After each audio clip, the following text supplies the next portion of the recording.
To everyone, welcome to LTX classes. మనం Indian polity rapid revision అనేది start చేసాం కదమ్మా. ఆ సిరీస్లో భాగంగా ఇక్కడ మనం ఈరోజు క్లాస్లో the prime minister and cabinet committees అనేది చూస్తాం.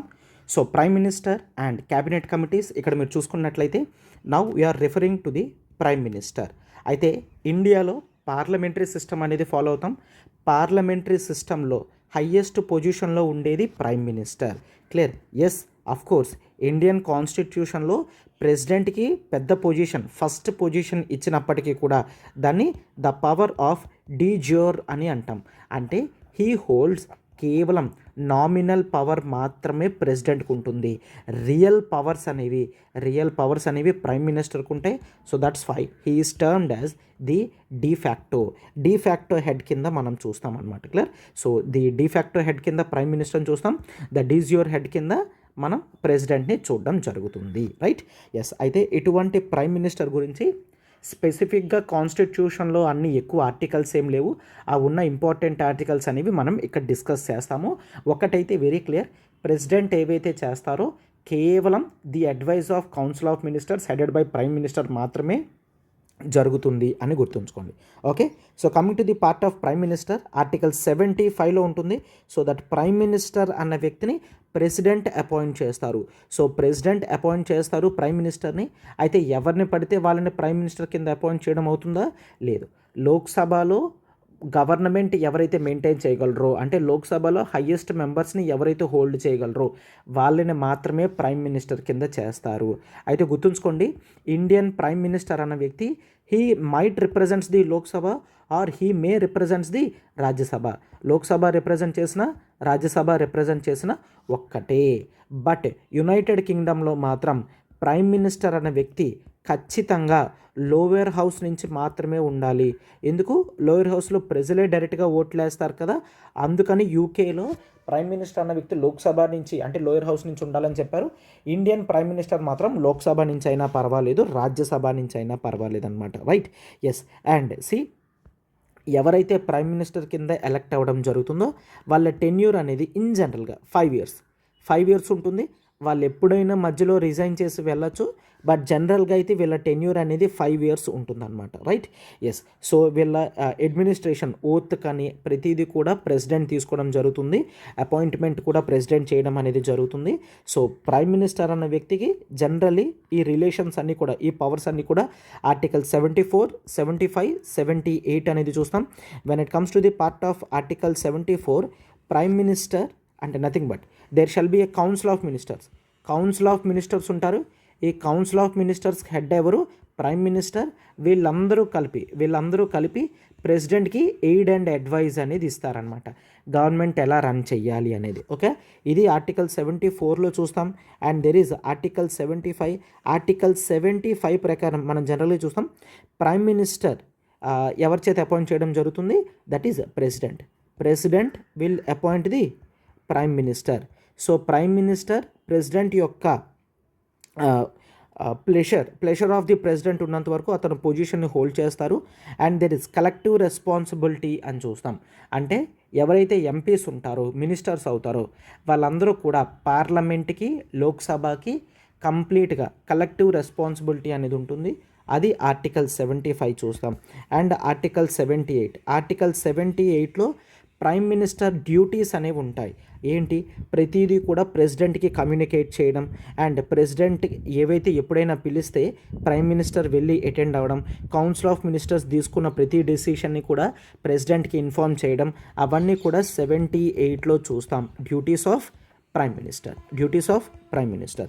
సో ఎవరైనా సరే ప్రైమ్ మినిస్టర్ అవ్వచ్చు, provided he is citizen of India. And మనం ఆల్రెడీ చూసాం. సో లోక్సభ నుంచి అయితే 25 years ఉంటే సరిపోతుంది. రాజ్యసభ అయితే మినిమం 30 years ఉండాలి. So these are the basic conditions మాత్రమే చూస్తాం, అంతకన్నా లేదు. స్పెసిఫిక్గా పవర్స్ ఆఫ్ ప్రైమ్ మినిస్టర్ మాట్లాడాల్సిన అవసరం లేదు. ప్రెసిడెంట్ ఏదైతే చేస్తాడో అదంతా కూడా ప్రైమ్ మినిస్టర్ చేతుల మీదుగానే జరుగుతుంది. Prime minister is the real head, de facto head అని చూస్తాం. ఓకేనా? So this is about the prime minister.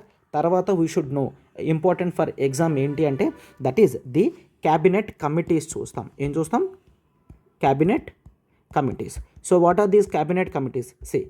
ప్రెసిడెంట్కి advice ఇవ్వాలి అంటే ఖచ్చితంగా మినిస్టర్స్ ఎవరైతే ఉన్నారో వాళ్ళు డిస్కషన్ చేసుకోవాలి కదా. ఆ డిస్కషన్ ఎక్కడ జరుగుతుందమ్మా? క్యాబినెట్ కమిటీస్లో జరుగుతుంది, రైట్. సో ఈ క్యాబినెట్ కమిటీస్ అనేవి కాన్స్టిట్యూషన్లో రాసున్నాయా సార్? నో, కాన్స్టిట్యూషన్లో రాసిలేవు. దీస్ ఆర్ ఎక్స్ట్రా కాన్స్టిట్యూషనల్ అని గుర్తుంచుకోండి. ఎక్స్ట్రా కాన్స్టిట్యూషన్ ఎగ్జామ్లో ఇచ్చారనుకోండి, దీస్ ఆర్ కాన్స్టిట్యూషనల్ బాడీస్ అని. False. Those are not constitutional bodies, those are extra constitutional. అంటే కాన్స్టిట్యూషన్లో లేదు, వీళ్ళు the rules of the house అంటే జనరల్గా గవర్నమెంట్ బిజినెస్ ఎలా రన్ అవ్వాలి అన్న బేసిస్ మీద క్యాబినెట్ కమిటీస్ అనేవి పెట్టుకోవడం జరిగిందనమాట, రైట్. సో ఈ క్యాబినెట్ కమిటీస్ కూడా జనరల్లీ 2 టైప్స్. ఒకటి స్టాండింగ్ కమిటీస్.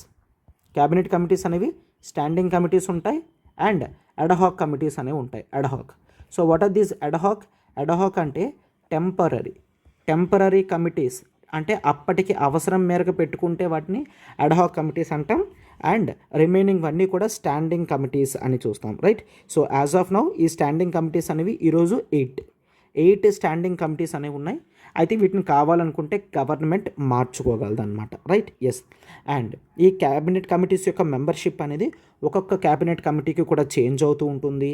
అండ్ ఎప్పుడైనా సరే ఒక కొత్త క్యాబినెట్ కమిటీ కావాలనుకున్నా పెంచగలరు. అంటే 8 నెంబర్ అనేది 10 చేయగలరు, 8 నెంబర్ అనేది 5 కూడా చేయగలరు.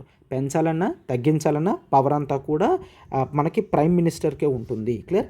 సో వీటన్నిటినీ కూడా they are set up by prime minister. Prime మినిస్టరే సెట్ చేయడం జరుగుతుందని గుర్తుంచుకోండి. అండ్ క్యాబినెట్ కమిటీలో ప్రైమ్ మినిస్టర్ ఉంటే generally he assumes the chairperson. Clear. He acts as the chairperson. Prime minister లేని కొన్ని క్యాబినెట్ కమిటీస్ కూడా ఉంటాయి, అవి కాస్త చిన్న క్యాబినెట్ కమిటీస్ అని చూస్తాం. దాంట్లో అప్పుడు వాళ్ళు ఫిక్స్ అవుతారనమాట, ఎవరు చైర్పర్సన్ కింద ఉండాలి అని చూస్తారు. మీకు అర్థమవుతుంది, right. Yes. So generally prime minister ఉంటారు కాబట్టి prime minister heads as the chairperson.